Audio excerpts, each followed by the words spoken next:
tenemos un gran placer de tener aquí una persona que muchos quieren ver de cerca. En Latinoamérica normalmente son miles de personas cuando se invita a Zaffaroni, y ustedes tienen el privilegio de estar muy cerca con el profesor Zaffaroni, que yo anuncié para los colegas alemanes como el Roxin de Latinoamérica, porque los alemanes solamente conocen Roxin. Entonces, ¿cómo se puede anunciar un profesor famosísimo latinoamericano, que es un profesor además que ha sido el alumno de la persona que algunos dicen ha sido el inventor de la dogmática en lengua española, que es Luis Jiménez de Azúa? Para todos los penalistas o la gente que estudia derecho penal, Jiménez de Azúa es el punto de referencia en lengua española, y tenemos aquí en nuestra biblioteca, en el cuarto piso, en el Blauen Turm, la obra completa de Jiménez de Azúa. Eso es solamente un tomo de su tratado. Y otro libro que también quiero mencionar, Principios de Derecho Penal, la ley, el delito, que es incluso un libro que el profesor Zaffaroni me recomendó una vez cuando estuve en Buenos Aires. Le pregunté, hay un libro como que resume la posición de Jiménez de Azúa, y usted me recomendó, consigue este libro para Göttingen, que sería un poco el resumen de la tesis de Jiménez de Azúa. Bueno, el profesor Zaffaroni mismo tiene varias obras que evidentemente no podríamos traer todos con todo nuestro equipo. Habríamos tal vez necesitado un lorry, ¿no? un transportador para llevar todo del Blauen Turm hasta aquí. Entonces tenemos aquí una pequeña selección, todo está en nuestra biblioteca. En primer lugar quiero llamar su atención a ese libro que es el tratado tal vez más importante en español, el Tratado de Derecho Penal de Zaffaroni. 7 tomos, ¿no? 5 tomos. Después hay tal vez un resumen también de Zaffaroni como Jiménez de Azúa, que sería para los que no quieran leer 5 tomos, porque 5 tomos uno puede leer fácil, puede leer aquí el tratado o el manual de Zaffaroni, que es este libro que también está en nuestra biblioteca. Y Zaffaroni evidentemente publica en varios idiomas, y como tenemos muchos brasileños aquí, también quiero mencionar el libro publicado por la revista Los Tribunales de Brasil, Direito Penal Brasileiro, con un colega brasileño, José Enrique Pirangeli.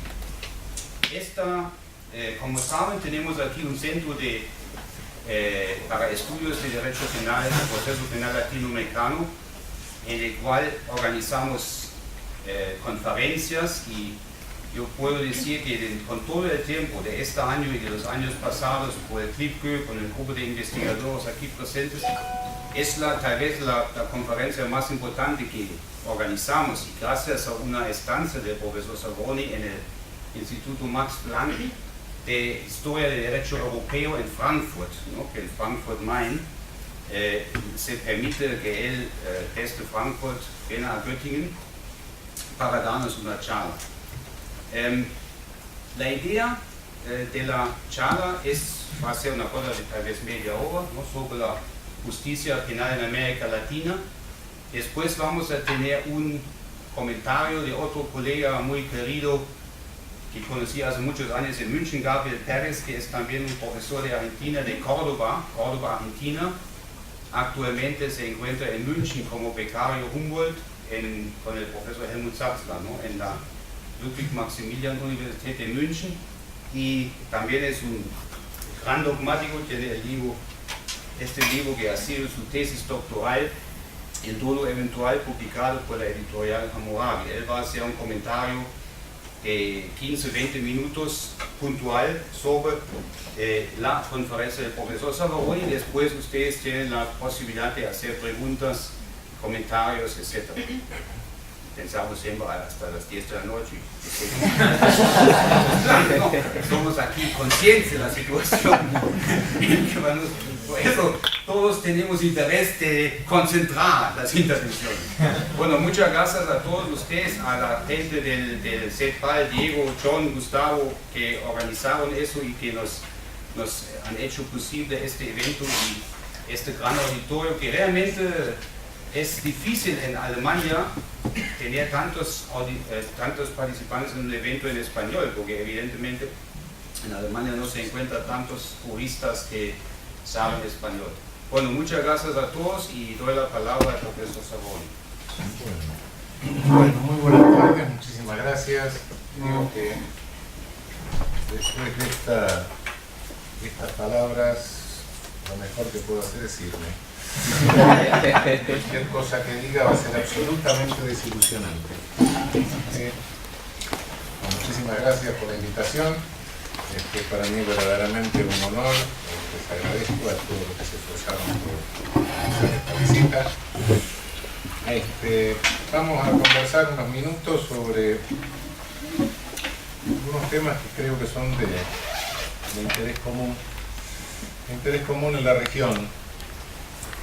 Hablar sobre cuál es la situación de la justicia penal en América Latina en este momento es complejo. Quizá no porque presentemos algún fenómeno que en sí sea original, sino porque sí son originales los ribetes del fenómeno que se manifiestan mucho más marcadamente que en otras latitudes. Hay una realidad en nuestra región, es una realidad de distintos niveles de violencia. No es pareja la violencia en toda nuestra región. No voy a entrar en detalles de eso, si les parece después lo conversamos. Pero lo que sí es parejo es la creación de realidad de la violencia a través de los medios masivos de comunicación social.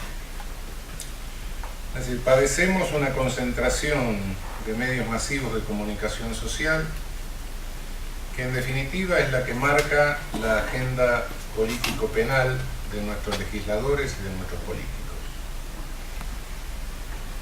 Si bien, por cierto, en el mundo podemos hablar de un neopunitivismo, podemos hablar de una expansión del derecho penal, podemos hablar de una tendencia a tipificar conductas preparatorias, adelantar el momento de la tipicidad, podemos hablar de una administrativización del derecho penal en varios sentidos, podemos hablar de una multiplicación de bienes jurídicos y de una clonación de bienes jurídicos, de una multiplicación de tipos de peligro abstracto, de lesiones al principio de ofensividad, etc. Si eso se ve extensivamente en casi todo el mundo, lo que nosotros estamos viendo es directamente una brutal agenda legislativa marcada por los medios masivos que ponen sitio a nuestros políticos, algunos por temor, otros porque se montan sobre el discurso de medios masivos. A todo esto se juntan grupos de víctimas y el resultado de todo esto es que cada semana tenemos una nueva ley penal, cada semana tenemos una reforma del Código Penal, tenemos aumento de penas, tenemos medidas de carácter procesal que aumentan la prisión preventiva, tenemos realmente un predominio de prisión preventiva. Yo creo que en América Latina no tenemos ya ni siquiera un sistema de doble vía, tenemos un sistema de triple vía. Y no solo hay penas, hay medidas de seguridad, hay prisión preventiva, y creo que la pena más usada es de carácter procesal, la prisión preventiva. En casi todos nuestros países estamos con un 60-70% de presos sin condena. Es decir, esa es la realidad que estamos viviendo. Frente a esta realidad, bueno, me preguntaban hace un rato qué hace o qué criminología tenemos. Muy poca. Tenemos un considerable desarrollo teórico de la criminología, pero no tenemos criminología de campo. La criminología de campo que tenemos es ínfima. A veces ni siquiera grosera, ni siquiera lo elemental de decir, bueno, vamos a ubicar los hechos de mayor violencia, vamos a hacer un mapa, vamos a hacer una dinámica, vamos a ver cómo aumentan, cómo bajan, dónde aumentan, dónde bajan, qué características tiene la víctima, qué características el victimario, cuáles son las motivaciones. No lo tenemos hecho. Y no tengo que referirme a ningún país en especial distinto del mío. No lo tenemos en Argentina. No tenemos mapa de la violencia. Lamentablemente, si no tenemos mapa y si no se invierte nada en la más elemental y rudimentaria investigación de campo, tengo que llegar a la conclusión que a nadie le importa la violencia. Es decir, sí les importa la proyección pública, pero no les importan los muertos reales. Es elemental que para prevenir un fenómeno tengo que conocerlo. Lo primero que tengo que hacer es conocer el fenómeno. Si a nadie le importa conocerlo, o si no se invierte en el dato real, el conocimiento del fenómeno, porque hay muy poco interés en controlar el fenómeno. Lamentablemente, esa es la realidad que vivimos. Frente a esa realidad, ¿cuál es el discurso jurídico penal y qué hacemos desde la academia? Bueno, nuestras poblaciones creo que tienen una ancestral desconfianza hacia el derecho, hacia el discurso jurídico y hacia las instituciones. Y creo que esa desconfianza es ampliamente justificada, porque siempre nuestras instituciones han sido falsas, o casi siempre. Si comparamos esto con Alemania, vamos a ver que en poco más de 70 años Alemania pasó por diferentes modelos de Estado, muy diferentes modelos de Estado. El imperio, la República de Weimar, la dictadura, la ocupación, la República Federal, la República Democrática, la Realpolitik, la reunificación, modelos de Estado diferentes, buenos o malos, no importa, eso cada uno. Pero lo importante es que cada uno de esos modelos de Estado en Alemania vino con un discurso jurídico sincero. Este es el modelo de Estado que quiero. En el imperio estaba el emperador, la república eran republicanos, Hitler vino con su modelo. América Latina, lamentablemente no. Lamentablemente no. Hemos pasado de todo.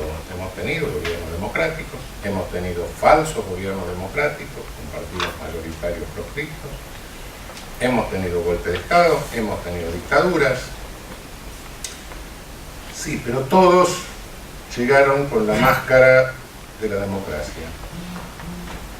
Todos llegaron diciendo, no, vengo para restablecer la Constitución, vengo a restaurar la República, vengo a restablecer la democracia, vengo a... Máscaras que a veces eran máscaras carnavalescas. Realmente, si nos vamos un poco más atrás, nos vamos al siglo XIX y a los primeros años del siglo XX, todos sabemos que en nuestros países, cuando terminaron las luchas fratricidas posteriores a la independencia, la lucha por la independencia, se instalaron en cada uno de nuestros países oligarquías, minorías oligárquicas, pero todos copiamos la Constitución de Estados Unidos, la arruinamos un poco, pero más o menos establecimos la República, la base de la soberanía del pueblo, etc. El pueblo no tenía nada que ver, el pueblo estaba fuera completamente. Esas minorías que adoptaban el discurso del imperialismo británico en aquel momento, el discurso de Spencer, el discurso spenceriano, decían, no, como nosotros ya nos estamos pareciendo a los neocolonizadores, entonces tenemos que tutelar a toda esta masa de indios, mestizos, mulatos, etcétera, hasta que se les desarrolle la cabeza y puedan realmente entonces ejercer esta soberanía que hoy no están en condiciones de ejercer por su inferioridad racial. Discurso positivista, que es la primera vez en que coincide el discurso del poder con el discurso penal, cuando trajimos y recibimos con los brazos abiertos todo el spencerianismo europeo vía el positivismo italiano. Lombroso traía el discurso racista spenceriano como marco a sus observaciones. Con gran alegría nuestras oligarquías lo recibieron, era lo que legitimaba su poder. Nosotros estamos evitando que estas masas de inferiores raciales se destruyan. Era un racismo optimista, con unos cuantos siglos de custodia, de tutela, estos tipos van a llegar a ser como nosotros, mientras tanto los tenemos que seguir tutelando. Y realmente seguíamos con nuestras constituciones liberales, democráticas, ¿sí? Pero que estaban en la Constitución. Es decir, separar lo que es el derecho de lo que es la realidad del poder entre nosotros es histórico. Y no me remonto ya a la colonia cuando los españoles hacían la encomienda para que el cristiano viejo adoctrinara a los indios, pero el cristiano viejo lo explotaba y lo mataba. Es decir, eso es una tradición entre nosotros, pero eso ¿qué provoca en la población? Provoca desconfianza. Confianza en las instituciones, confianza en la justicia, confianza en el derecho. ¿Qué me están vendiendo con este discurso? En definitiva es. Desconfianza que, insisto, está justificada históricamente por todos estos avatares. En medio de eso, como les decía hace un rato, trajimos el discurso del positivismo italiano, que en definitiva era un ponerse de acuerdo entre los médicos y la policía, en fin, otra cosa, un discurso de reduccionismo biológico, un discurso racista, un discurso que termina, en definitiva, legitimando el racismo que después estalla, como todos sabemos, en Europa. La ideología positivista es una ideología de tipo policial, claramente, y de un positivismo ferriano lo que trae es una absoluta inseguridad de respuesta. Entra en crisis el positivismo como filosofía, entran en crisis nuestras repúblicas oligárquicas, comienzan nuestros movimientos de ampliación de la base de ciudadanía real, y entonces vamos a buscar otro discurso. ¿Y dónde lo fuimos a buscar? Vinimos a buscarlo a Alemania y lo llevamos. Fuimos a buscarlo en un lugar donde mayor refinamiento del discurso jurídico había, nos llevamos la dogmática. Hay algunos antecedentes lejanos. En Brasil, Tobias Barreto, en la segunda mitad del siglo XIX, pero aisladamente. Es cierto, el Tratado de von Liszt se traduce al portugués, la primera lengua que se traduce, pero ya es recién por los años 40 del siglo XX que entra la dogmática, un poco antes, más o menos, entra por la Argentina, entra por Brasil, empieza a difundirse el método por la región. ¿Y qué es lo que traemos básicamente? ¿Qué fue lo que nos llevamos de acá? Nos llevamos el neocantismo, era el momento del neocantismo.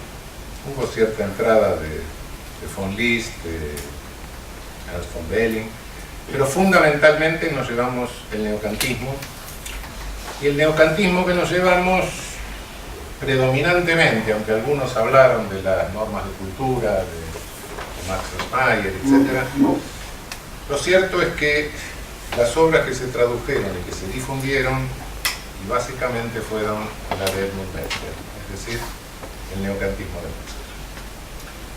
Claro, llega el neocantismo a toda dogmática y por la precisión del discurso, por la elaboración del discurso, tenía una mayor capacidad técnica de respuesta frente a los casos concretos que había que resolver, frente a las cosas absurdas, nebulosas, el positivismo, el peligrosismo, todo eso, esto representaba una mayor seguridad de respuesta.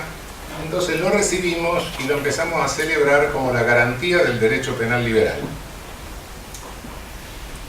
Claro, hoy uno mira eso y dice, ¿cómo? ¿No se dieron cuenta? Metzger de liberal tenía poco. Entre 1933 y 1945 aquí hubo una disputa muy interesante que en Latinoamérica está muy poco estudiada entre la escuela de Kiel y los neocantianos. Schlinge por el lado de los neocantianos, Metzger, y la escuela de Kiel, la Kieler Schule con Darmstadt. La discusión era una discusión metodológica. Los neokantianos con su metodología, conforme el cual el mundo lo ordenan los valores para hacerlo disponible. Y los de Kiel con una metodología distinta, es decir, eran sistémicos. El sistema para ellos se llamaba Volksgemeinschaft, la comunidad del pueblo. La discusión era una discusión metodológica, pero en el fondo, ¿qué estaban discutiendo? ¿Cómo discuten? ¿En qué términos discutían? A ver cuál de los dos podía explicar para hacer mejor aplicable la legislación penal de la época nazista. Esa era la discusión. Eso fue lo que nos llevamos. Nos llevamos la visión neokantiana de esa época. Una visión neokantiana complicada. No hubo una discusión entre el positivismo y los de Kiel, no porque hubiera sido asincrónica, pero sí hubo una discusión entre el positivismo y Metzger. Hay un famoso debate del año 1941 que se publica en la revista italiana de Diritto e Procedura Penale, de lectura que recomiendo, porque es verdaderamente deprimente, entre Filippo Grispini, profesor ordinario de la Universidad de Milán, y Edmund Metzger, ordinario de la Universidad de Múnich. Se peleaban a ver quién era más nazi, o qué metodología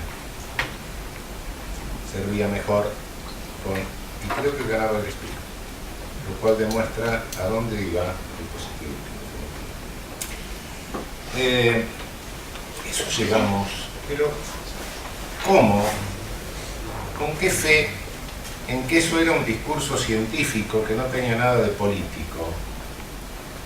¿Hasta qué punto se creía en eso y por qué se creía en eso? Estamos en la posguerra. En la posguerra hay una admiración inmensa a lo físico. Realmente los físicos eran los magos de aquel momento, ¿no? Discutían fórmulas matemáticas que nadie entendía en un laboratorio y después esa fórmula matemática se traducían en efectos sobre la realidad. Bueno, creo que nuestros penalistas trataron de hacer lo mismo. Empezábamos a discutir en un laboratorio cosas que nadie entendía y después eso lo transferíamos a la realidad. Había una fe total. Acuérdense ustedes que por los años 60, en un laboratorio donde se juntaban nuestros genios, estuvimos haciendo un código penal tico latinoamericano, que terminó mal, pero bueno. Es decir, daba la impresión de que mejorar técnicamente algo, con eso ya era suficiente para que la realidad cambiase. Es insólito, porque ¿quiénes difunden esta dogmática por la región? Básicamente la difunden penalistas republicanos españoles exiliados. No tenían, ideológicamente era absolutamente incompatible ni sospechado de que tuvieran alguna afinidad ideológica. No. El traductor del Studienbuch de Metzger en Argentina es un italiano que hijo de otro italiano, expulsados los dos de la Universidad de Módena por judíos. Francamente, es una fe en la cosa científica, séptica, ideológica, etcétera, que de alguna manera sí, de alguna manera se pretendía en Alemania, pero en Alemania tenía alguna razón. La razón que tenía era, primero, me refería antes, si en Alemania hay que sostener alguna continuidad de la actividad jurídica, pese a los enormes cambios de modo de Estado, no queda otra solución que decir, bueno, miren, esto es técnico, esto no es político. De lo contrario hay discontinuidad. Y además, bueno, en bastantes años, todos aquellos años los alemanes tuvieron que trabajar, los colegas alemanes tuvieron que trabajar en condiciones muy negativas. Cuando uno tiene que trabajar en esas condiciones, decir, no, esto que estoy haciendo es ciencia, no tiene nada de político, es casi una actitud de una defensa prácticamente. Pero nosotros no teníamos esas razones. Sin embargo, eso sucedió. Y a partir de entonces sucede en tal forma y se cree que ese derecho penal que se trae, ese esquema neocantiano, tan es así que cuando trajimos el finalismo, cuando nos llevamos el finalismo y empezamos a hablar de un tipo complejo, etcétera, de todas esas cosas, de la ubicación del dolo, de todas esas cosas que discutíamos hace 40 años, lo primero que se nos dijo directamente era que éramos autoritarios, que acabábamos con el derecho penal de garantía, que la ubicación del dolo en la culpabilidad era decisiva para garantizar el derecho penal liberal. E incluso sí, alguien nos decía que veníamos por ese lado de derecha, otros, no faltó alguno, un profesor de Derecho Penal de Montevideo, que a su vez ministro de la dictadura uruguaya, que dijo que con Belzer y la teoría de las estructuras lógico-reales abríamos el camino al marxismo en el derecho penal. Como se les cuenta esto a los alemanes, lo mismo, justamente, totalmente delirante, ¿no? Que Belzer era marxista, en fin. Pero bueno, esas son las cuestiones que se fueron dando y hemos seguido por ese camino importando cosas de Alemania. Pero el problema es que lo despolitizamos al importar. Cada construcción dogmática en Alemania responde a un contexto, responde a un momento histórico, social, económico, bueno o malo, no sé, bueno, no importa, pero hay un contexto en el cual sale. Nadie puede ignorar que Winding era un penalista de los tiempos de Bismarck. Nadie puede ignorar que de alguna manera von Liszt era un penalista propio de la época de Guillermo II. Bueno, y así sucesivamente. Peltzer es un hombre de la época de Adenauer, de la reconstrucción alemana. Roxin me parece que es del SPD. Que son momentos históricos, que son propios. Nosotros lo importamos, bueno, es el último modelito de la Volkswagen que nos llega. Entonces tiene mejores frenos, viene con aire acondicionado, es superior al anterior. No, cuidado, y está bien, y así tiene que ser. Bueno, creo que llega el momento de decir un instante, frente a esta realidad, ¿qué es lo que estamos haciendo al hacer dogmática? Estamos haciendo política, no nos equivoquemos. Uno al hacer un sistema dogmático, ¿para qué lo hace? Lo hace, bueno, dos finalidades fundamentalmente, pero básicamente a quien lo dirige es un proyecto de jurisprudencia. Se dirige a operadores del sistema, operadores jurídicos del sistema. ¿Qué son? Son parte de un gobierno, son parte de un poder, sí, no será partidista, pero es ejercicio de poder y el gobierno de la poli, ¿no? Bueno, si es un programa de ejercicio de poder, es un programa político, ¿sí? En un amplio sentido de la palabra. Entonces, bueno, cuidado, estamos haciendo un programa político y tiene que tener objetivos políticos. Y frente a esta realidad que esbozaba así al comienzo, a esto que nos está pasando, que tiene el efecto negativo de ampliar el poder punitivo, de extender el poder punitivo. Cuando digo extender el poder punitivo me refiero al ejercicio del poder punitivo real, no solo el formalizado. Si nosotros extendemos el campo de lo punible a través de extender tipos penales, hay una selectividad que es propia del sistema penal y es estructural. Y no se debe a ninguna conspiración, ni hay que interpretarla por una gran lucha de clases, ni teorizar macro, no, pasa porque pasa. Si en alguna noche, no en Alemania, pero si en alguno de nuestros países en la canícula ustedes no pueden dormir, y entonces se leen todo el Código Penal, todas las leyes penales especiales y todas las disposiciones penales en leyes no penales, se van a dar cuenta de que si cada vez que se produce uno de esos hechos previstos en el programa de criminalización operase el sistema penal, ninguno de nosotros puede cerrar la puerta del lado de afuera. Es decir, directamente separaría la sociedad. Es decir, hay un programa de criminalización que cada vez es más grande, más grande, más grande, y una capacidad operativa de criminalización secundaria, policial, prisional, etcétera, que tiene un límite. Entonces, lógicamente, bueno, este programa se tiene que realizar en alguna forma, en alguna medida. ¿En qué medida se realiza? En la medida en que funcionan las agencias de criminalización secundaria. Y para eso hay que seleccionar. Entonces, las agencias de criminalización secundaria y fundamentalmente la policía seleccionan. Cuanto mayor es el ámbito de selectividad que tienen las agencias de criminalización secundaria, mayor es su ámbito de arbitrio. Cuando hay un ámbito de arbitrio muy grande, mayor es la posibilidad de arbitrariedad. Y cuanto mayor es la posibilidad de arbitrariedad, mayor es la posibilidad de recaudación autónoma que tienen las agencias autonomizadas. Llámenlo corrupción si quieren. Esta es la realidad que estamos percibiendo en la región.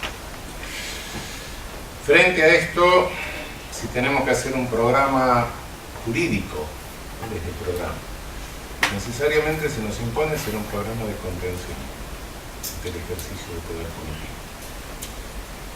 Y no voy a abundar en esto, pero creo que nuestra primordial tarea, como dogmáticos, como jurídicos, como proyectistas de jurisprudencia, como proveedores de discurso a las agencias jurídicas, es generar una dogmática de contención del poder político. No tiene mucha importancia preguntarnos para qué sirve la pena. Lo más importante para nosotros es saber que hay que contener el poder punitivo. ¿Por qué? Simplemente porque si el poder punitivo no se contiene, y esto es experiencia empírica histórica, el poder punitivo se desborda y el poder punitivo termina en masacre y termina en genocidio. Una masacre y un genocidio no es otra cosa que un ejercicio del poder punitivo sin control jurídico, sin contención jurídica. Cuando eso sucede, llegamos a la masacre. No me animo a decir cuál es la situación actual de América Latina, pero creo que hay países en los cuales tenemos masacre por goteo. No tenemos todos los muertos juntos, pero creo que los vamos teniendo despacio. Escuadrones de la muerte, ejecuciones en proceso, eventuales desapariciones de personas, gente que se queda en la tortura, son hechos de nuestra realidad continental. Creo que frente a esto, lo único que nosotros podemos hacer es proyectar un ejercicio de poder de contención. Por supuesto que va a tener dificultades, sí, porque tienen dificultades nuestros jueces. No nos engañemos, nuestros jueces también están sitiados por los medios masivos de comunicación social. También están estigmatizados algunos. También corren riesgos profesionales y hasta corren riesgos físicos. Pero de cualquier manera tenemos que darles un discurso. Los encargados de darles discurso como nosotros. La dogmática también tiene otra función, una segunda función, que es la de entrenar los cachorros. Es decir, la dogmática sirve también para entrenar a los futuros operadores.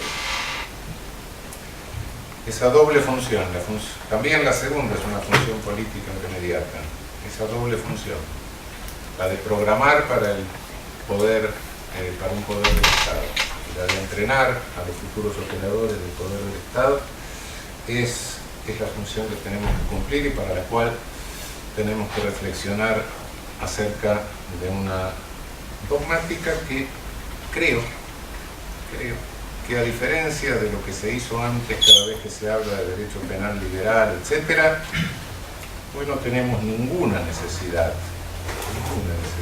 de elevarnos a planteos supralegales y naturalistas, sea de vertiente aristotélico-tomista, sea de vertiente liberal, sea de la vertiente que se quiera, Simple y sencillamente porque tenemos en nuestras constituciones, en nuestras leyes, directamente positivizados los elementos que antes había que derivar, que nuestros padres liberales tenían que derivar del derecho natural. Carrara decía que, bueno, como fuente del derecho penal, decía que derivaba el derecho penal de la razón. Feuerbach decía que fuente del derecho penal era la filosofía. Hoy fuente del derecho penal es la ley, simplemente la Constitución.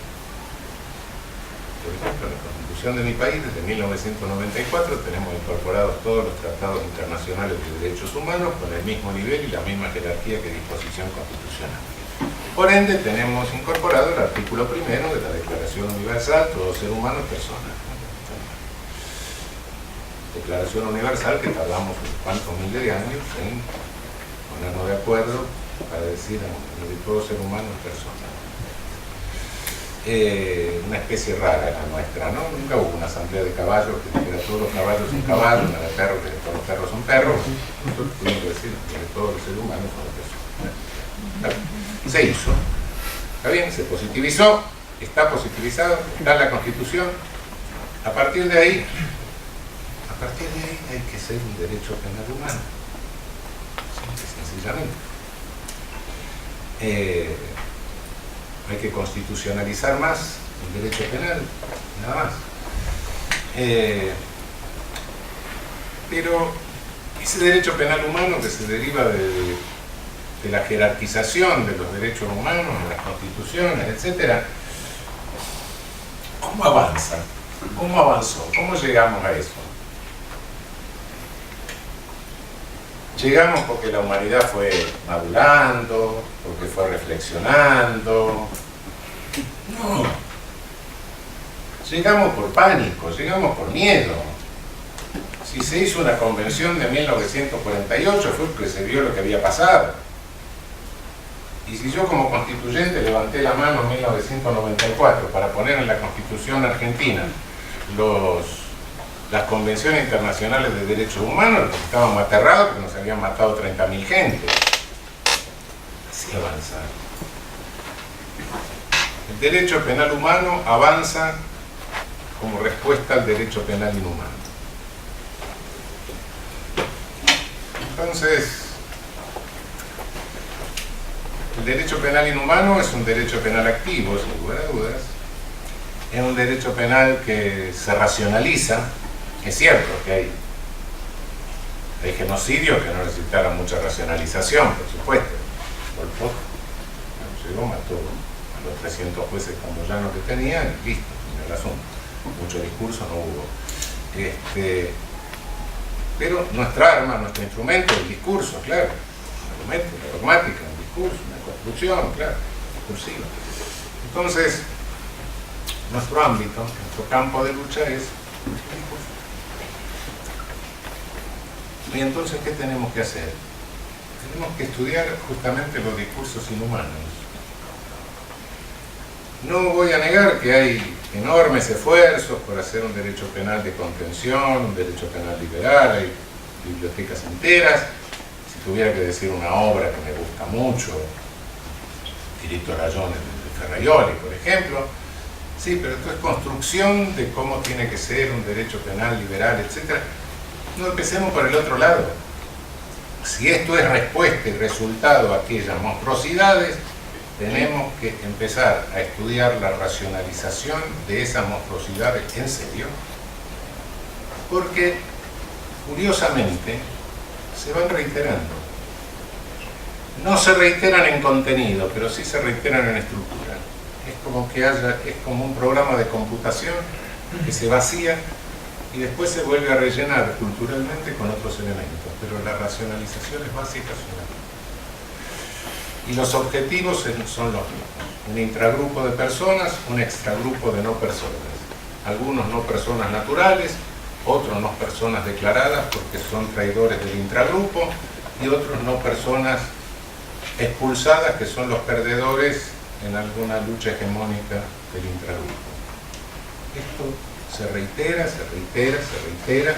con distintos argumentos, con distintas formas de racionalización, pero en definitiva es esto. Estudiemos las formas de racionalización porque vamos a descubrir, curiosamente, que hoy estamos viviendo también para instrumentar este neopunitivismo que se expande por el mundo y que asume estas características entre nosotros, también estamos viendo la tendencia a crear personas y no personas. Por suerte en nuestra región no tenemos terrorismo, de modo que no hay no personas terroristas a las cuales, entre comillas, a las cuales se pueda. Sin embargo, nos presionan para que pongamos la palabra terrorismo en todas nuestras legislaciones penales. Se nos amenazan con sanciones de tipo económico si no lo hacemos. Organismos internacionales que no tienen ninguna función al respecto, que lo hacen. Pero bueno, de cualquier manera, como no hay terrorismo y no tienen espacio para fabricarlo, hay que generar otros no personas. ¿Y quiénes son las no personas últimas de nuestra región? Como no tienen mejor candidato, son los adolescentes de nuestros barrios precarios. Llámese favela, llámese Villa Miseria, llámese pueblo joven, llámese como se quiera. Esas son las no personas actuales de nuestra región. Cuidado que las no personas... Para los no hispanoparlantes, aquí, para los alemanes que trae Cecilia de su clase de introducción al derecho español, tenemos aquí una profesora española, tenemos una clase de introducción al derecho español pero bueno, así hablan los argentinos y leen. A diferencia del profesor Zaffaroni, que ya tiene la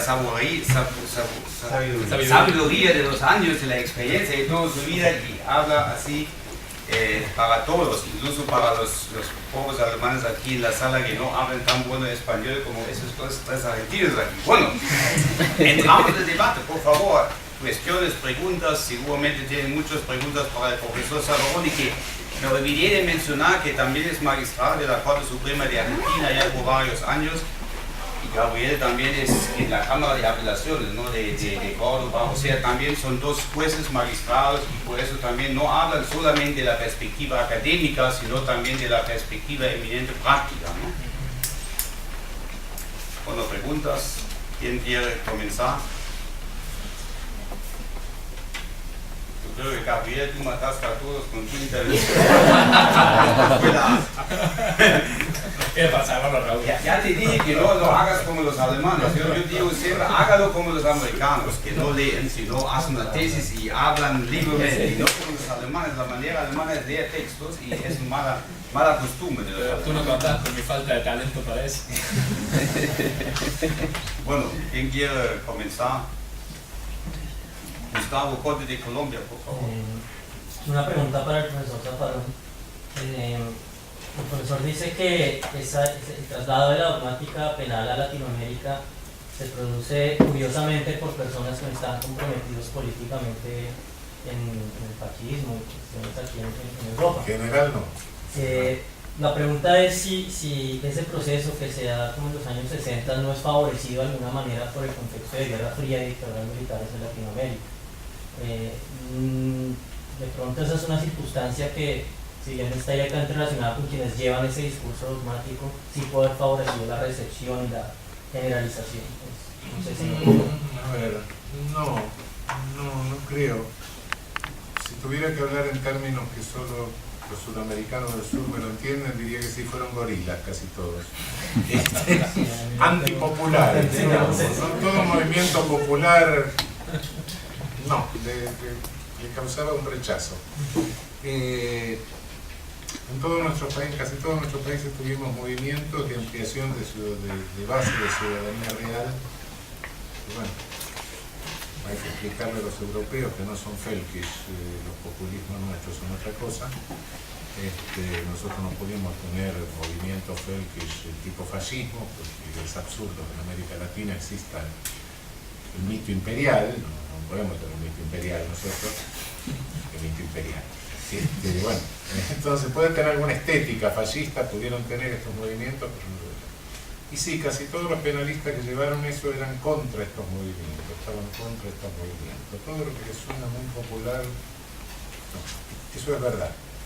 Pero es una actitud de casi de gran parte de la intelectualidad nuestra de aquellos años. Sebastián Soler, que lo lleva a la Argentina, fue un hombre que asesoró a todas las dictaduras militares, que hizo proyecto de código penal para la última dictadura. Una de las últimas entrevistas que concedió Sebastián Soler en una revista dijo que había que salir de la dictadura llamando elecciones y había que proscribir en la elección al partido mayoritario porque había corrompido a la República y al partido opositor, a la primera oposición, porque había permitido la corrupción de la República. Tengo una esquela de don Ricardo Núñez que me dice, leyó lo que dijo este caradura. Bueno, sí, esas actitudes sí, pero no puedo decir que haya una intencionalidad política en eso. Eran actitudes, bueno, comunes a gran parte de nuestra intelectualidad.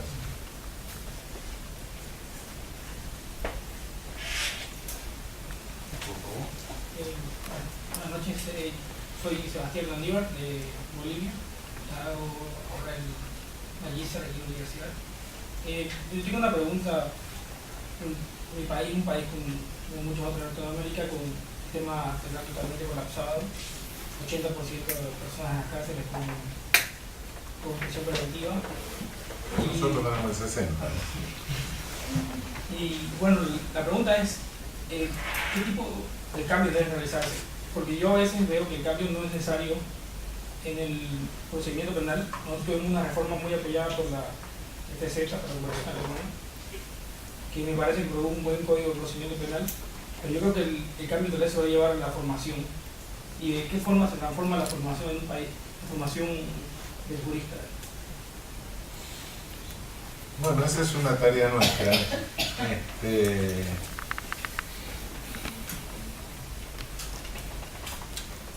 Creo que la formación del jurista se tiene que transformar enseñando algo más que derecho. Y si me refiero concretamente al caso de Bolivia, no puedo dar una opinión, pero me doy cuenta de que al hablar con los colegas bolivianos, tienen un mundo fantástico adelante, tienen un mundo increíble, de una riqueza cultural y de una variable cultural impresionante. Un mundo en el que habría que estudiar formas de solución de conflictos, pero para eso hay que saber un poco de antropología, hay que saber sociología, hay que meterse en la historia, hay que saber hablar con la gente. A mí Bolivia me resulta fantástico. Veo que estoy en la población indígena, voy al alto, veo lo que es la cárcel. La cárcel de Bolivia no es una cárcel, es un gueto. La gente no se va porque no quiere. Eso es insólito, no. Todo eso yo no se puedo explicar. Tengo la vivencia. Es una tarea de ustedes. Tienen que aprender algo más que derecho. No hay que hacerlo, hay que meterse en el pueblo, hay que entender y hay que inventar. No le he podido convencer a ningún colega boliviano de que la gente del Alto no se puede aplicar la justicia comunitaria porque no tienen autoridad comunitaria, pero cargan cultura comunitaria. Entonces habría que inventar algo, no sé si un juez de paz, no sé si un tribunal de vecinos, no tengo idea, para resolver la mayor parte de los conflictos. Nunca me lo han entendido, pero bien, es indispensable hacer eso. Creo que esa es la forma de... En concreto el caso es fantástico, la riqueza que tienen ustedes culturales, la capacidad que tiene que haber ahí de solución de conflictos.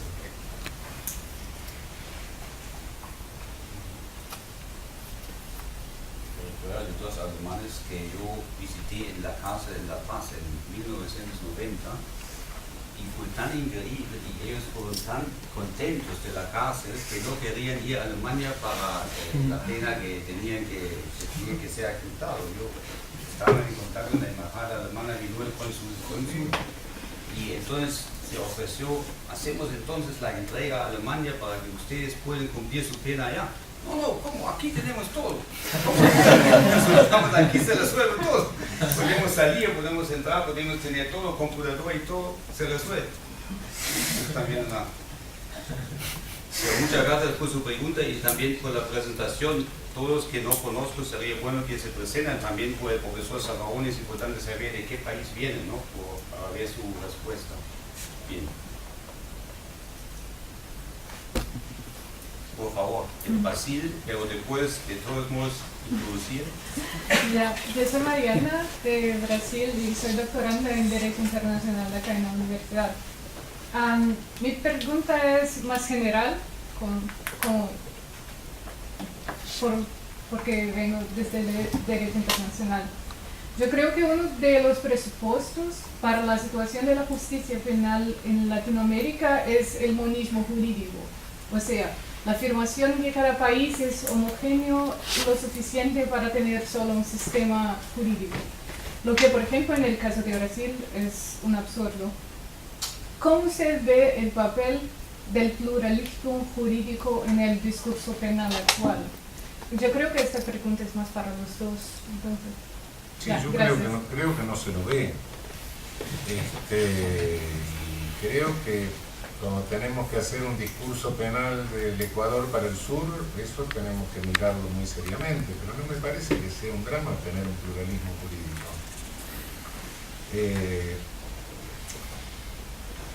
Nuestra lengua castellana y también el portugués un poco se asientan a partir del fuero juzgo.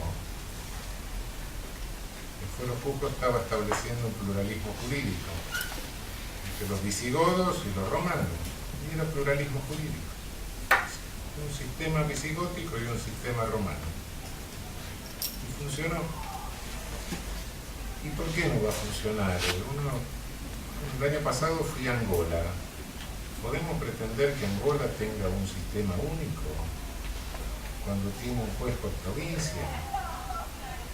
Y la solución, cuando pregunto, bueno, pero ¿cómo se resuelven los conflictos? ¿Cómo? Los consejos de ancianos.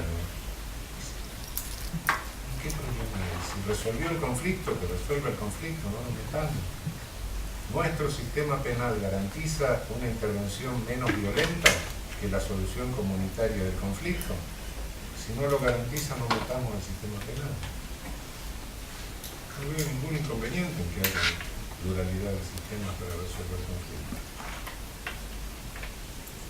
Al contrario, me parece que es absolutamente necesario porque la codificación, así como tuvo sus enormes méritos sin duda en el sentido de seguridad jurídica, pero también tuvo su historia trágica, ¿no? Es decir, la codificación significó justamente la imposición del sujeto único de derecho como aquel que está detrás del el que cometiera un determinado delito. En el derecho civil es exactamente igual, y esa unificación del sujeto tuvo como consecuencia dejar, o como intención incluso, como meta, dejar afuera del juego a un montón de pluralidades de sujetos existentes históricamente en ese momento que no estaban en condiciones de jugar el juego de la industrialización, pero que la industrialización necesitaba dejar afuera el juego para poder de alguna forma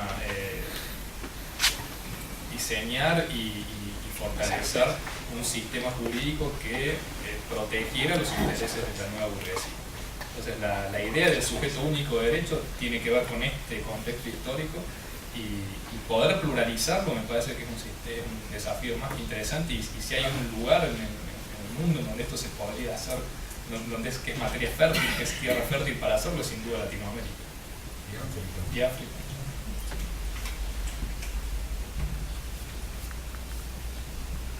No nos olvidemos que ¿qué es lo punitivo? Yo no creo que se pueda definir lo punitivo positivamente, porque si lo definimos positivamente, pena es lo que la ley dice que es pena, todo lo que dejamos fuera de la ley que no es pena, entonces ahí terminamos con toda la garantía, porque se deja cualquier cosa fuera de la definición formal. una definición material. ¿Qué es lo punitivo? Y hay poder punitivo cuando hay un modelo de solución del conflicto, de decisión del conflicto, que no lo resuelve, de decisión del conflicto, que no es ni restitutivo ni reparador, ni es un modelo de coerción directa administrativa. Eso es el ejercicio de poder punitivo. Es una decisión verticalizante. Los otros modelos resuelven conflictos. ¿El poder punitivo lo resuelve? No. Porque hay una parte del conflicto que se quedó afuera, la víctima. Entonces el Estado ocupa el lugar de la víctima y la víctima pasa a ser una no persona. Es un objeto que se presenta como prueba. Entonces, en la medida en que extendemos decisiones de conflicto por vía de poder punitivo, lo que estamos haciendo es verticalizar poder y no resolver conflictos. Estamos generando, por eso que el poder punitivo es un instrumento de jerarquización social, de estratificación social. Tiende a configurar una sociedad en forma de ejército. Y no en vano, el poder punitivo resurge en el siglo XII, en el siglo XIII, reconfigura así las sociedades europeas y bueno, las larga que se nos vengan encima nuestro. La empresa colonialista no se podía hacer sin un renacimiento del poder punitivo, que con los germanos había bajado mucho.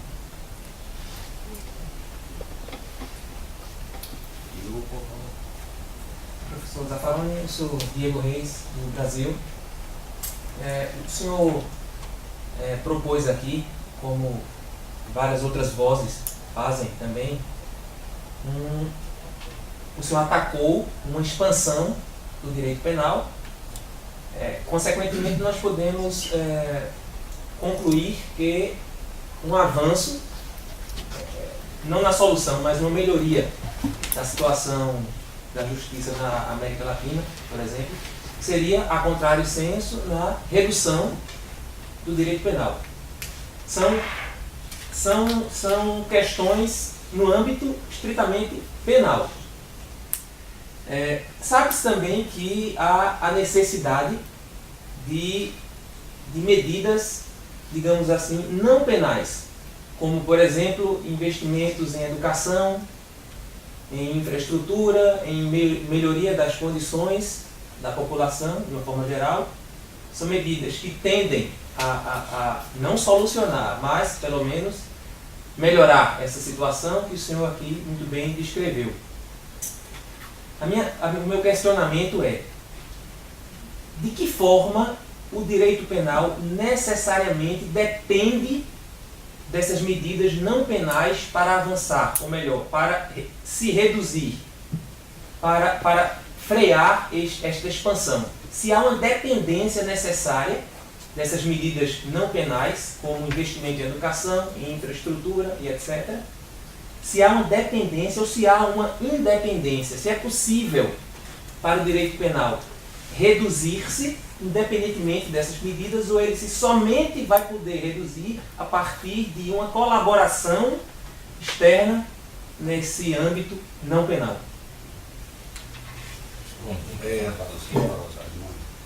Übersetze für die Deutschen möchte ich das, weil ich glaube, die Spanisch sprechen Deutschen mit dem Spanisch, was sie haben, werden jetzt nicht verstehen. Deswegen kurze Übersetzung. Also er fragte, es geht um die alternativen Maßnahmen zum Strafrecht, ja, also auch die sozialen, sozioökonomischen Investitionen, die man machen muss in Erziehung, in Krankenhäuser und so weiter, in Infrastruktur und wie das zusammenhängt mit der Reduktion des Strafrechts, ja, ob das notwendig ist als sozusagen Argument oder ob es da eine Kollaboration, eine Zusammenarbeit gibt zwischen der Reduktion des Strafrechts und diesen Maßnahmen. Ja, das war der Kern der Frage. A solução seria, a resposta é complicada, mas vamos.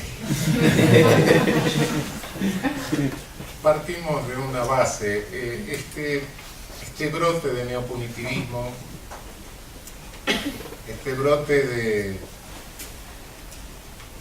Televisa en México, Regi Globo en Brasil, otro en otro lado. Este brote no es un brote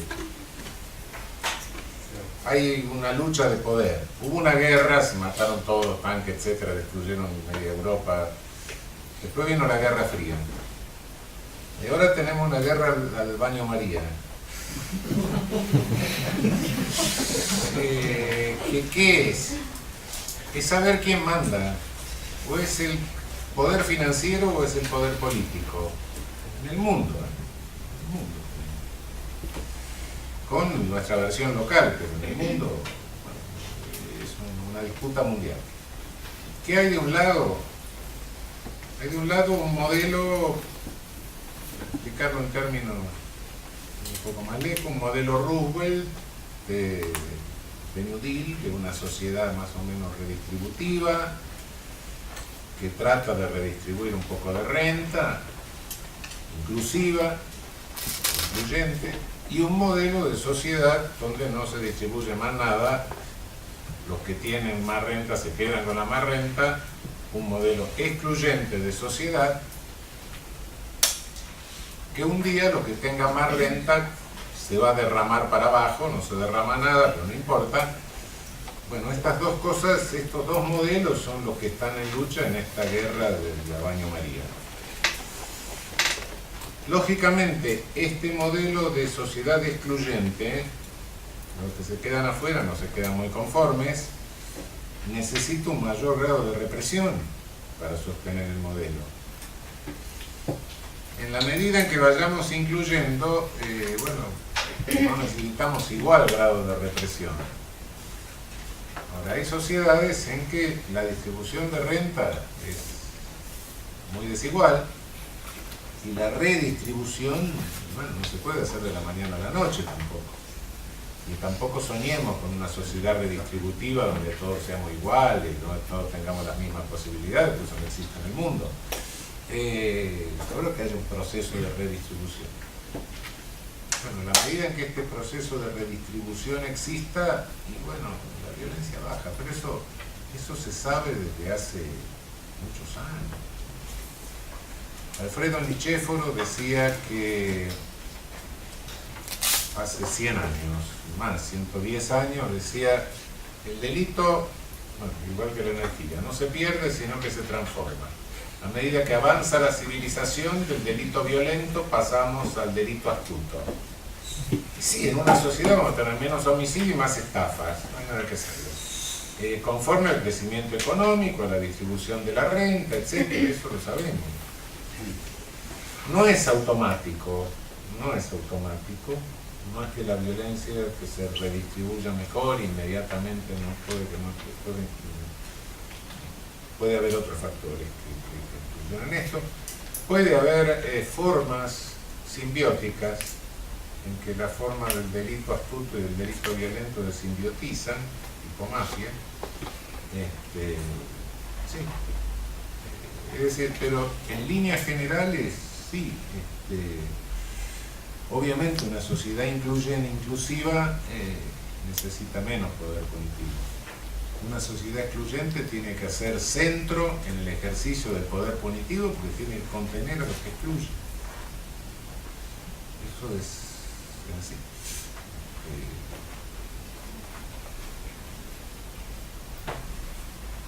Por favor. Buenas tardes. Yo soy de Perú, vengo de la Universidad Nacional Mayor de San Marcos. Hace poco estuvimos con el doctor Zaffaroni también en San Marcos y usted, doctor Cayamos, en Iquitos, ¿no?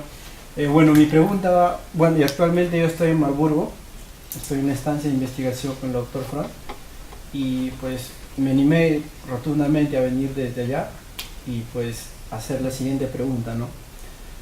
Nosotros desde el punto de vista penal siempre tratamos de ver al individuo, ¿no? Al individuo y tipificarlo pues y generar todas las teorías habidas y por haber, exportadas o importadas, como sean. Pero desde el punto de vista ya jurídico latinoamericano o a nivel del derecho internacional, como el doctor Cayamos lo desarrolla ampliamente, y con toda la diversidad pues que tenemos en Latinoamérica, no desde el punto de vista monista, ¿no? Sino desde el punto de vista plural, como lo mencionaba la compañera, Sabemos que Latinoamérica es un país multicultural, multilingüe. Desde el punto de vista, entonces, yo me he preguntado, ¿por qué en Latinoamérica, ¿no? si hablamos de relaciones de poder y de dependencias de organismos internacionales, que usted lo menciona, doctor Zaffaroni, ¿por qué no establecer pues un derecho propio y independencista de aquellos sistemas pues que obviamente son propios de sistemas excluyentes, donde nosotros estamos supeditados al derecho, pues lo que usted mencionaba, al derecho internacional?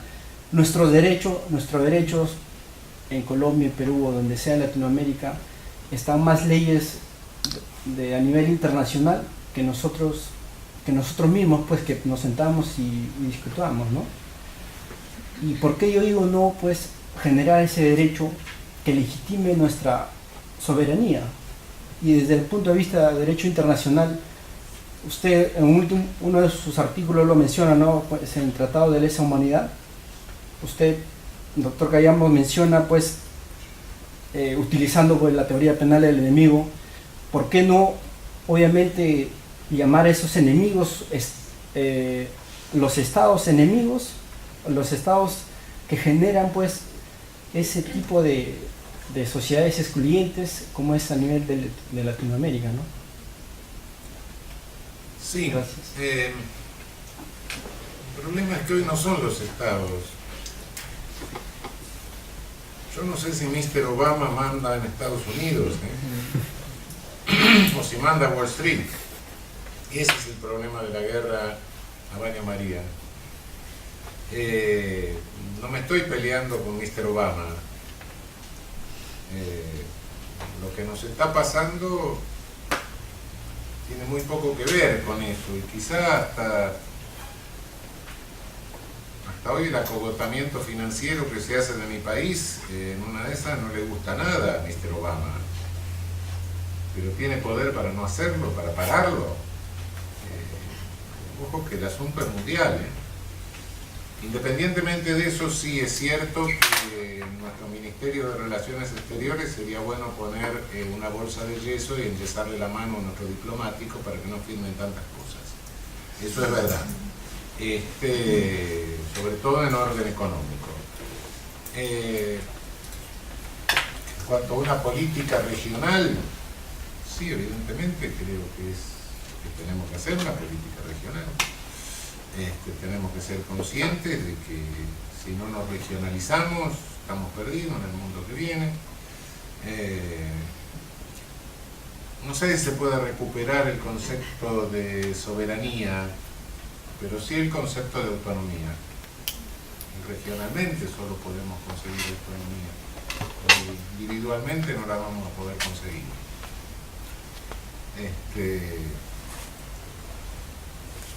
Pero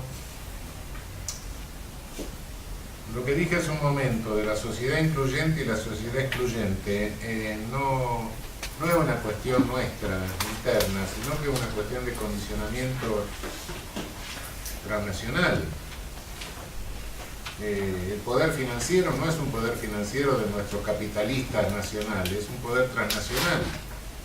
Nuestros medios masivos concentrados responden y están enlazados con los intereses transnacionales.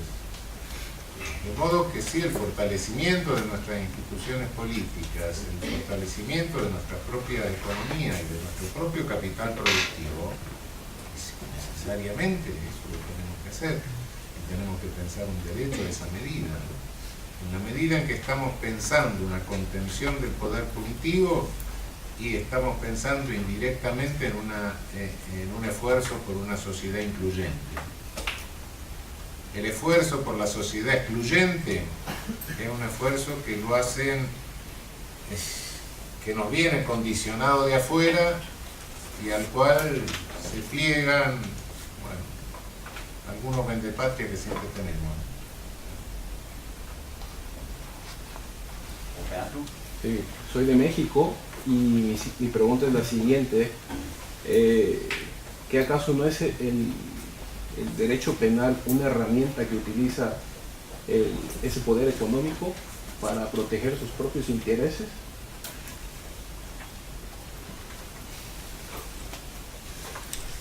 A ver, estoy demasiado mecánico. No me animaría a decir eso fundamentalmente. Sí, a veces se vale del poder punitivo, pero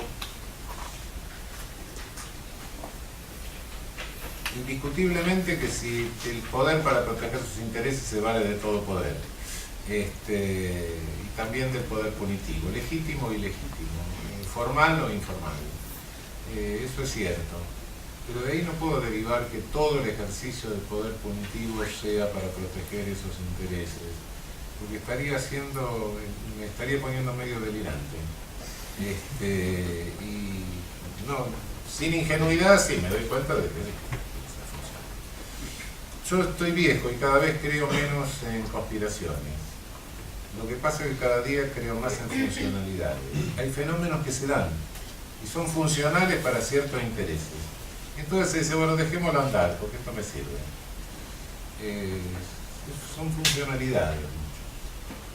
Hay casos en que sí, claro, se usan.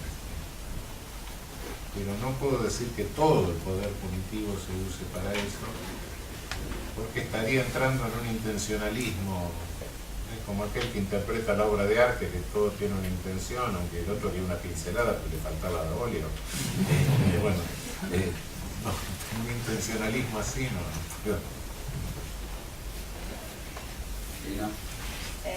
Sí, me presento para los que no me conocen, soy Elena Maculán, soy italiana, pero vivo y trabajo en Madrid con la profesora Alicia Gil y estoy aquí para hacer una estancia de investigación. Acabo de llegar a Göttingen y estoy encantada de poder participar a este evento tan importante y de escucharles a los dos. Yo quería volver a un tema un poco más específico y concreto que mencionó el profesor Zaffaroni en su magnífica exposición, que es, en un momento dijo, hoy no tenemos necesidad de ir a lo supralegal, al jus naturale.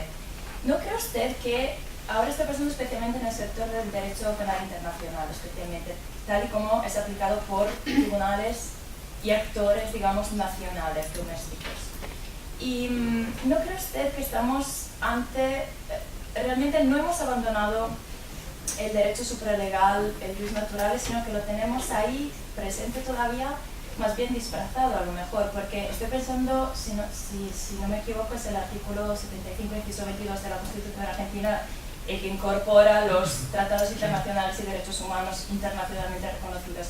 ¿No le parece que es un poco una fórmula donde puede caber efectivamente lo que es un derecho supralegal? Porque me falta, más allá de los tratados internacionales que directamente se incorporan, pero es una cláusula más bien abierta. Bueno, y Argentina es un caso, y sé que hubo mucha discusión a nivel jurisprudencial en la que usted también participó, y por eso me gustaría conocer su opinión. Pero en general, digamos que esta apertura a fuentes supranacionales, o sea, fuentes del derecho internacional que pueden ser no escritas, que puede ser la costumbre internacional, que puede ser la jurisprudencia de órganos de derechos humanos, y pienso en la Corte Interamericana de Derechos Humanos, que afirma la existencia de derechos que no encontramos en el convenio de San Pedro de Costa Rica, por ejemplo. Entonces, ¿no le parece a usted que es una reviviscencia, en cierta medida, del derecho supralegal bajo una forma o un formato quizás diferente? Sí, es una positivización de lo que era el derecho natural. Sí. Por eso digo, bueno, ahora lo tenemos positivizado. O sea, que sigue existiendo, pero positivizado. No, sigue existiendo una discusión filosófica entre los naturalistas, positivistas, etcétera, que me merece todo el respeto y que tiene valor porque mañana pueden desaparecer las convenciones, la constitución y todo. Así como acá un día desapareció la constitución de Weimar, bueno, no puede desaparecer la constitución argentina, puede desaparecer las convenciones. Bueno, muchas veces muchos no se respetan en alguna medida las internacionales, vemos las cosas que pasan en Afganistán, etc. De modo que también puede pasar un desastre, ¿no? La discusión filosófica, filosófico-jurídica tiene valor. Pero de cualquier manera, sí, lo que antes se decía en derecho natural, de toda la vertiente, etc., hoy está en la ley. Entonces sí es cierto que hay, bueno, hay que perfeccionar los conceptos que tenemos en la ley. Hay que discutir esos conceptos, hay que perfeccionarlos, hay que afinarlos, pero ya no estamos haciendo derechos supralegales. Que son fórmulas a veces abiertas, sí, son abiertas. Convengamos, yo decía, bueno, tomo como fundamento el concepto de persona. Bueno, me pueden decir, no, pero persona, mire que va a venir un hegeliano y va a decir que la persona es solo el autoconsciente. Después viene un neokantiano y me dice que yo soy igual a una sociedad anónima. Entonces, ¿qué es persona? Bueno, no, parece. Para mí, persona o ser humano, cuando hay un ser humano, cuando hay vida humana. Me podré discutir cuando empiece y cuando termine. Ahora, ¿por qué adopto ese concepto que es el más amplio? Y por una regla de derecho positivo en materia de derechos humanos, que es la regla Promine. Así puedo ir trabajando otro concepto, manejando normas de derecho positivo.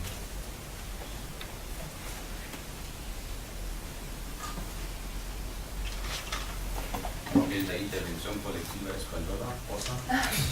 Pues la banca española.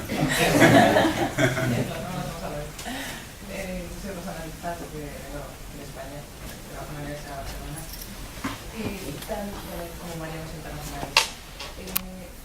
Hay un fenómeno que yo creo que es muy preocupante en mi característica de América Latina, que es el tema de la criminalidad organizada. Y creo que me ha parecido muy interesante este comentario que ha hecho sobre la selectividad de las llamadas agencias de criminalización secundaria, porque creo que tienen un papel clave para explicar el auge de la criminalidad organizada, sobre todo.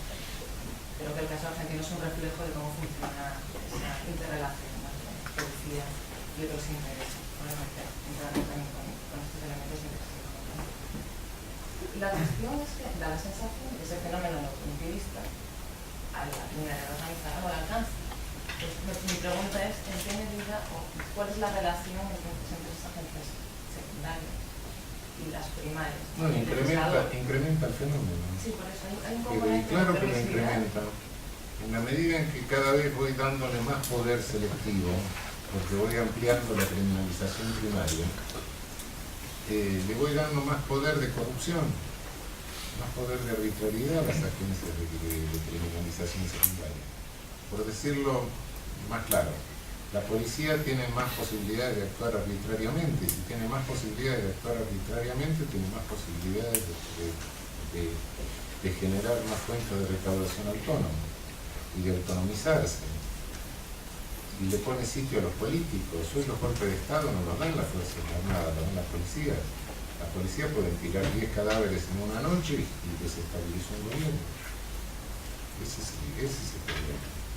Es una realidad. Desde el punto de vista del legislador, habría una cierta connivencia a la hora de ampliar, de elegir al enemigo, a la persona, a quien criminalizamos. Connivencia con la policía, no. Lo que hay es una connivencia de los medios masivos con la policía, sí, eso sí. Eso es verdad. Coinciden, son funcionales. Eso es verdad. Hay casos bastante terribles, ¿no? Presentar, por ejemplo, ejecuciones sin proceso como enfrentamientos de los medios masivos, y presentar entonces las ejecuciones sin proceso como actos que fortalecen la seguridad jurídica, la prevención del delito, miren que bien que trabajamos, estamos en guerra con los delincuentes, es inventar una nueva guerra sucia, ¿no? Eso sí. Ahora, el crimen organizado latinoamericano, varias ramas, pero digamos lo más importante, lo más preocupante, lo que genera mayor número de víctimas, tráfico de cocaína. Bueno, no hay posible, en ningún país el crimen organizado, si no hay cierta alcance a nivel alto, sin cierta connivencia de alguna parte del aparato punitivo. Eso es inevitable. es ese aparato punitivo a través de su tendencia a la autonomización. Autonomización significa aumentar la fuente de declaración autónoma. Es ese crecimiento de ese aparato lo que va permeando las distintas capas, incluso capas políticas básicas. No capas políticas altas, pero sí básicas. Es decir, no se puede comprar para una elección nacional, por ejemplo, pero sí se puede comprar en el pueblo para la elección interna de los candidatos de los partidos. Ese es el nivel en que puede llegar a corromper la base democrática, que no es menor tampoco. Pero en líneas generales, tráfico de cocaína, bueno, está bien. De todo el tráfico de cocaína, que hay una plusvalía del servicio de distribución, que no es una plusvalía de productos, sino del servicio de distribución. La mayor parte de la renta queda en el interior de los Estados Unidos a través de la red de distribución que tienen ellos. Es decir, un 60% de la renta queda dentro de Estados Unidos. Un 40% queda para abajo de lo privado. La competencia, a diferencia de lo que pasaba con la prohibición alcohólica, que la competencia para alcanzar al consumidor se producía dentro de Estados Unidos, la competencia se produce fuera de Estados Unidos. Es decir, los muertos quedan afuera. ¿Qué es lo que al mismo tiempo Estados Unidos le provee de armas a los que se matan? Y al mismo tiempo, tanto la parte de renta que queda afuera como la parte que se produce dentro de los Estados Unidos, con lo que se queda en Estados Unidos, tiene que lavarse, lo parece otro servicio ilícito de crimen organizado. ¿Dónde se lava? También en el norte, no sea que se nos ocurra lavar algo a nosotros. Entonces, bueno, México ha tenido unos 60.000 muertos en los últimos 5 años de violencia de esta naturaleza. Hay algunos que dicen que más, hay otros que dicen 90.000. Bueno, no sé, oficialmente más o menos son 60. Lo cierto que la cifra no es muy exacta, pero estamos en cifras bastante alarmantes. ¿Cuál es en este momento la publicidad que se hace a través de los medios masivos concentrados? Quedémonos tranquilos, podemos llegar a una meseta de 15.000 muertos por año y no suben. Lo estamos controlando. Al mismo tiempo, bueno, acaban de sancionar un código único de procedimientos penales para todo el país. Como paso previo le quieren poner una policía única para todo el país. Estados Unidos tiene 2.200 policías. Para América Latina se ponen policías únicas. Bueno, ese es el panorama. Entonces, frente a ese panorama es lucha contra la droga, esto es lucha contra... ¿Cuántos años hubiera necesitado México para tener 60.000 muertes por sobredosis de cocaína? Según los datos, creo que son 200 años. Pero se ha tenido por concentración de plomo en 4 o 5 años.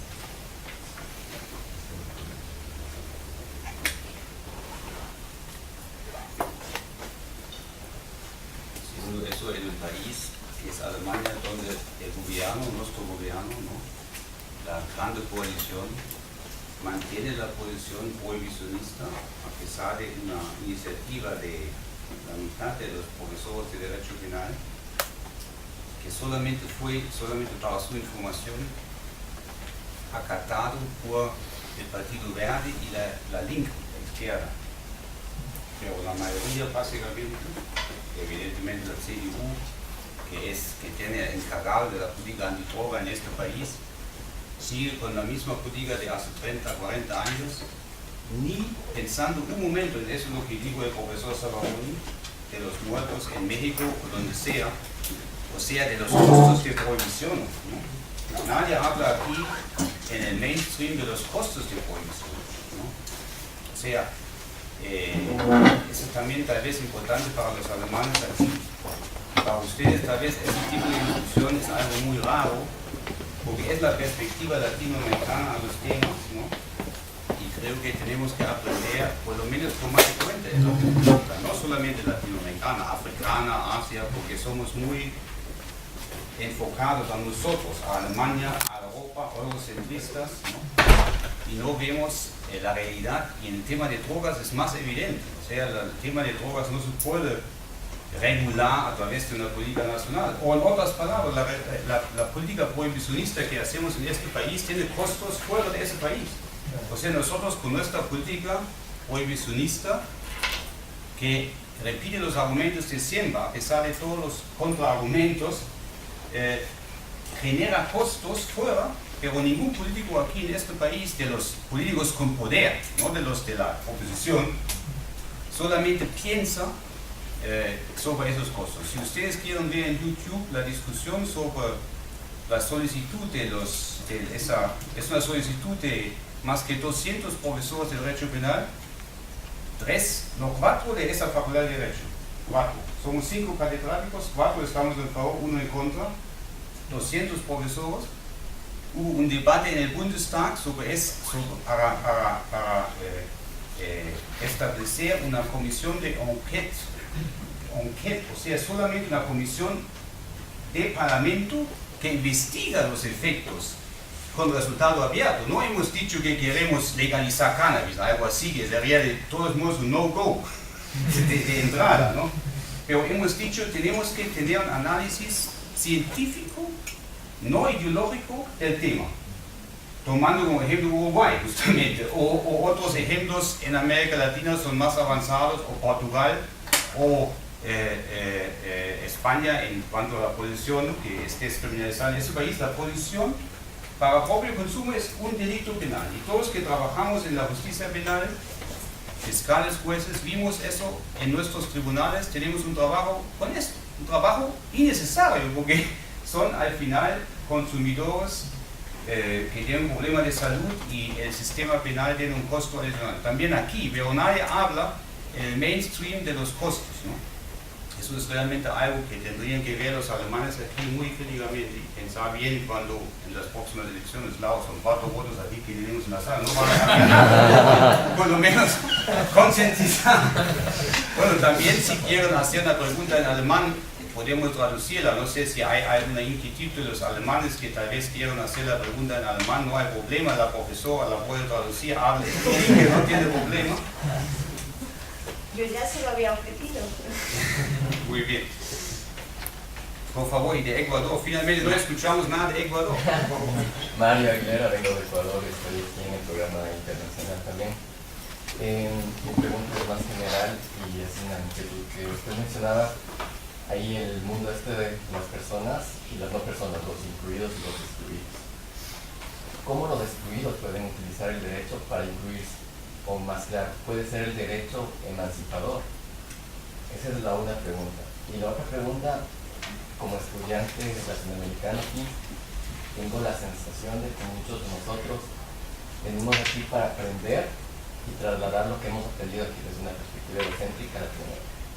Pero no hay lo que decía el profesor Ramos, una perspectiva del estudiante latinoamericano que trae todo un bagaje de conocimiento, una experiencia, y puede aportar a Europa. ¿Cuál es su criterio?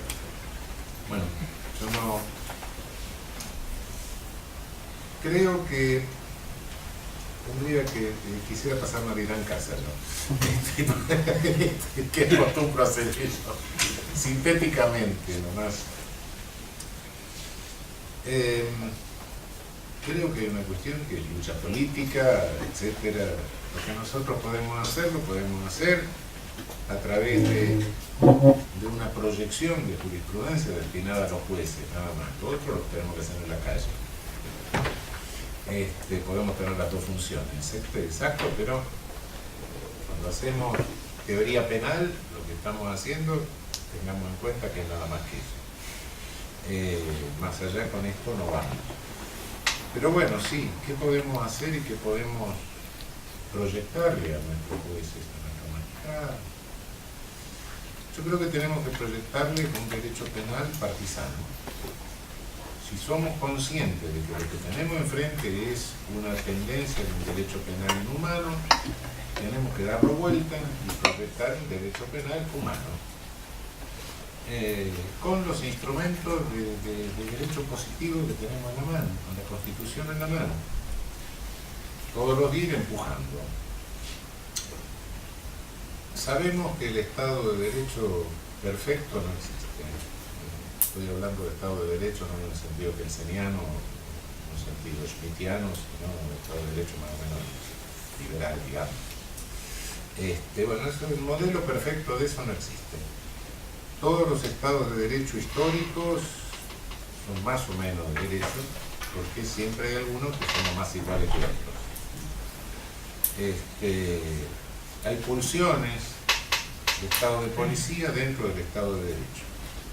Y en esta guerra del baño María tenemos pulsiones de la sociedad excluyente con pulsiones de la sociedad excluyente. Bueno, tenemos que hacer un derecho, pero ¿en qué tenemos que fundarlo? Tenemos la ley, tenemos la Constitución, tenemos positivizado lo que antes era derecho natural. Correcto. ¿En qué? Cuando les digo que hay que dar vuelta el discurso inhumano, hay dos momentos históricos. A lo largo, pues, todo esto se reitera, pero hay dos momentos históricos en que la racionalización del discurso inhumano alcanza un nivel muy alto de racionalización. Uno fue la Inquisición. Fundamentalmente, el texto más sintético de la Inquisición, casi la cierra, la romana por lo menos, que es el Marius Maleficarum, el martillo de las brujas. Es un documento de una altísima elaboración jurídica, análoga a la de François Liszt o a la de Ferrer. Criminología, etiología del mal. Los primeros etiólogos, los primeros criminólogos no fueron Bros, fueron los demonólogos. Signos del mal, derecho penal positivista, signo del mal. Remedios al mal, los remedios al mal normalmente el fuego, pero resolvían bastantes cosas. Y criminalística también. Modelo integrado, como decía Alessandro Barati. Segundo momento de altísimo nivel de racionalización, del 43 al 55 acá. Hay que leer tanto a los neocantianos que nos seguimos nosotros, porque la vía neocantiana liberal no nos llegó. Nosotros no tuvimos las traducciones de Max Mayer, de Gustav Radbruch, ni siquiera de Helmut von Werner, ¿no? Nos llegó Mesger y Sauer y un poco más. Los otros no nos llegaron. Nos llegaron ahora, bueno, los hemos traducido ahora por interés histórico. Pero las elaboraciones de aquel momento, hay que leerlas, hay que investigarlas y hay que darlas vueltas. Y hay que hacer un derecho penal sobre esa base empírico-histórica, no deducido. Nuestros padres liberales no tenían otra forma que deducir el derecho penal, porque como no tenían constitución, tenían que imaginarse el Estado liberal. Y de ahí deducían. Entonces es todo deductivo. No, esto es inductivo histórico, ¿no? A partir de ahí, a partir de la inversión de ese discurso, al igual que el discurso de este, porque en esta discusión de los 43 al 55 hay algo interesante y en lo cual la escuela de Kiel tenía razón. Mientras los neocantianos decían esto es ciencia, los de Kiel decían no, esto es política. Sí señor, esto es política. Tenían razón en eso los de Kiel, hay que darlo vuelta. Hay que darlo vuelta y hacer un derecho penal crítico, frente a los embates del otro derecho penal inhumano. Hay que hacer un derecho penal partisano en ese sentido. Sí.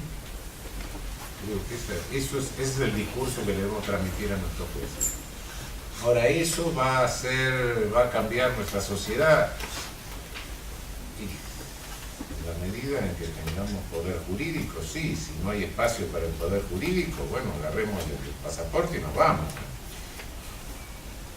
Para otra batalla serviremos.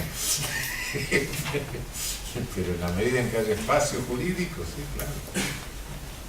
En esto, insisto, cuidado, no creamos en una omnipotencia, porque entonces estamos dando de vuelta el discurso de la omnipotencia del poder punitivo, ¿no? Cuidado. Tenemos limitado poder del discurso. Pero como decía, como dijo alguna vez un filósofo francés, el poder, los que llegan al poder hoy necesitan soldados, salchichón, aguardiente y el discurso. Nosotros lo que tenemos es el discurso. No tenemos ni los soldados, ni el salchichón, ni el aguardiente. Pero el discurso sí. Y los que saben de poder, que son los dictadores, por algo controlan el discurso. No es una superestructura, no, por algo lo controlan. Bueno, es el poder del discurso que tenemos. En esa medida, sí, podemos hacer eso. Muy bien. Creo que ya la hora es bastante avanzada. Como ya dijo el profesor Zaffaroni, queremos estar en casa de Navidad. Quiero agradecer de nuevo. Él hizo muchas referencias a penalistas alemanes, uno de varios de ellos también en Göttingen, también en una línea no tan célebre entre Kiel y Göttingen. Él no mencionó, tal vez por su buena educación, que la segunda escuela más nazi de Derecho fue esta universidad, la escuela de Derecho y la Facultad de Derecho aquí. Todo eso ya se sabe, no necesitamos Muñoz Conde, no necesitamos otro libro de Muñoz Conde, ya hemos hecho nuestros propios trabajos históricos. Sí. Y hay aquí una historiadora muy buena que los latinos que estudian deben conocer, Eva Schumann, que ella misma ha investigado mucha esa historia de la Facultad de Derecho entre 33 y 45 y los lazos, por ejemplo, Schaffstein, que fue profesor después en Göttingen, ¿no? Él vino de Göttingen, de Kiel a Göttingen. Schaffstein, que tenía el famoso libro del Derecho Juvenil Penal alemán y después sacó el alemán, ¿no? O sea, después de la guerra como también Wels, pero no se sabe si por otras razones el deutsche Strafrecht después se transformó en Strafrecht sin el deutsche.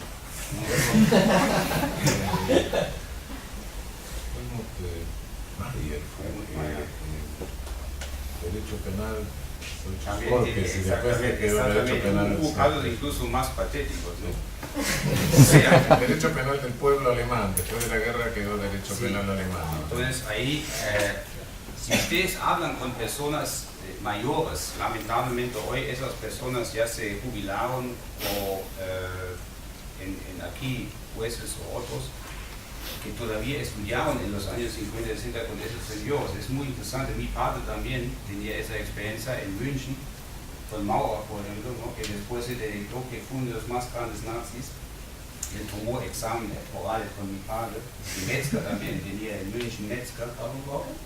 Maurer, del famoso constitucionalista, del penalista, y Mauns, el otro de Mauns, que es el de Mauns-Türe, que los alemanes deben conocer, que es el comentario del Grundgesetz. Y Mauns después se sabía que Mauns apoyó al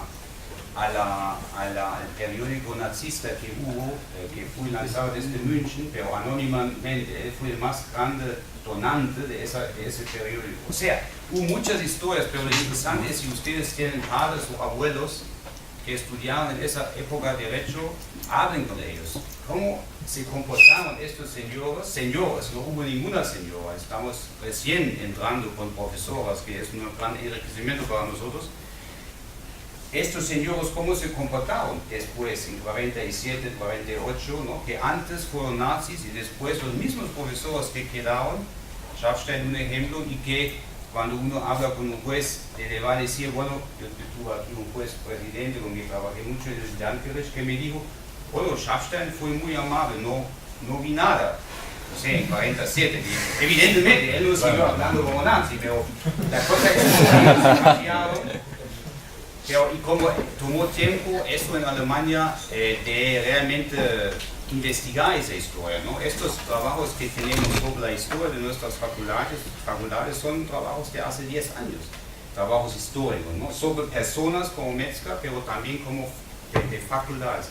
Aquí, por ejemplo, hay un famosísimo penalista, Richard Honig, que es el inventor de la imputación objetiva, de la objetive Zurechnungslehre, que ha sido profesor en Göttingen y fue expulsado porque fue judeo. Y él fue después a Turquía, fue exiliado en Turquía. Turquía tomó varios alemanes exiliados, judeos, y después a Estados Unidos, donde escribió un libro, El Derecho Penal Americano, que fue publicado en el libro famoso de Jeschke. Y ahí tenemos una foto en la biblioteca de Derecho Penal de Honig. La única foto que en Göttingen, cuando yo llegué a Göttingen, en 2003 yo vi esa foto y me pregunté, pero ¿por qué solamente Honig? Porque hubo muchos más. Y hasta hoy no sé exactamente por qué es la foto de Honig, que después volvió a Alemania, pero muchos de ellos tuvieron mucho problema de reintegrarse. O sea, no fueron restituidos como profesores, tuvieron muchos problemas, hubo argumentos hasta formales de que hubo un problema de las pensiones que el Estado tendría que, o sea, argumentos absurdos de evitar que estos se reinstalan, ¿no? Se restituyen como profesores. O sea, toda esa parte es muy importante para entender bien cómo funcionan algunas cosas aquí, y por eso los alemanes, sobre todo ahora a los alemanes, porque es una cuestión nuestra, no es una cuestión latina, que hablen con sus padres y sus abuelos sobre esa parte, ¿no? Muy importante, preguntan a sus abuelos ¿qué hiciste entre 33 y 45? Una pregunta que pocos hacen, y yo creo que es una pregunta importante para tener nuestra propia identidad. Pero bueno, no quiero tampoco extender hasta Navidad por eso.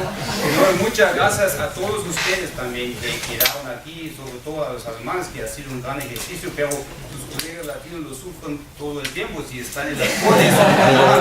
Entonces ustedes también pueden sufrir un poco. Y gracias a todos y buen partido para los que están interesados.